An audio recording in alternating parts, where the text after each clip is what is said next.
Hey everyone, just popping in here really quick for a little mini banjo lesson. Really, this is a response to a question that I saw this morning from Rebecca. So thanks so much, Rebecca, for this question. Her question was about getting comfortable playing in the key of C, and what are some ways you can practice getting comfortable in the key of C. I'm going to go ahead and add the key of D into that question because they're very closely related here, and if you can do one, you can do the other as well.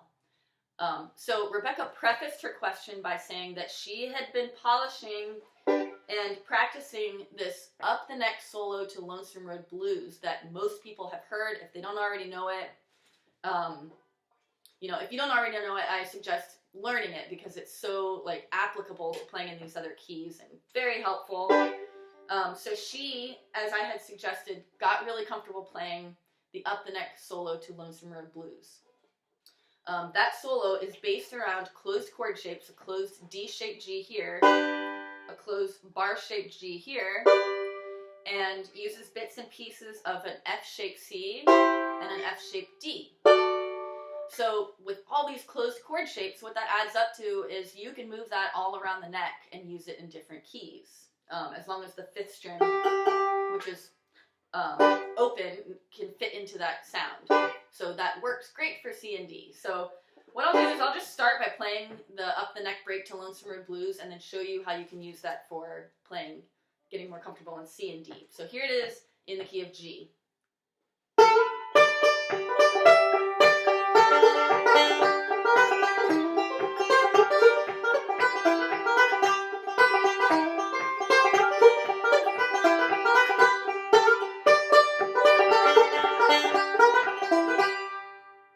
So that was the key of G. Now if I wanted to take that down, play it in the key of C, I'm looking for the D-shaped version of a C chord. So there's my D-shaped G. That's what I know this solo started on. So if I can find that for C, then I can play the exact same solo. And so I'm going to go down here, and actually this C chord that we all know well and use so often is literally a D-shaped C chord. If there were one more fret on the fretboard, we would have to make the chord shape like this. But since we have the nut, we make it like this, and it just doesn't look as much like a D-shaped vamp chord. But thinking of it in those terms, you know that's the D-shaped chord, so I'm going to start the solo and just play it exactly the same way as I did up here in G, and that would sound like this.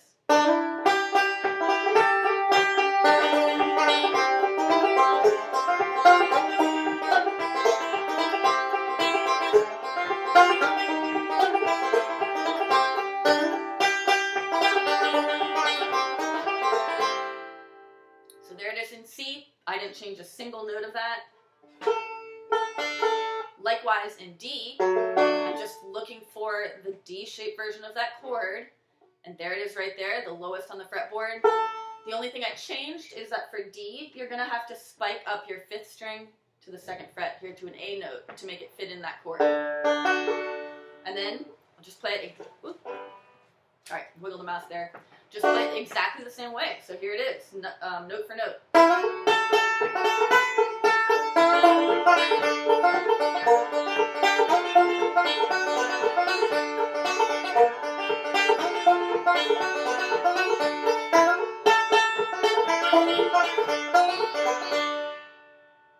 So there you go. That's all there is to it. If you can get comfortable just doing that in G, C, and D, then what you want to do next is take some of those licks and just try them in different tunes that are just the standard 1-4-5 chord progression, and you'll find that you're much better at it than you ever thought.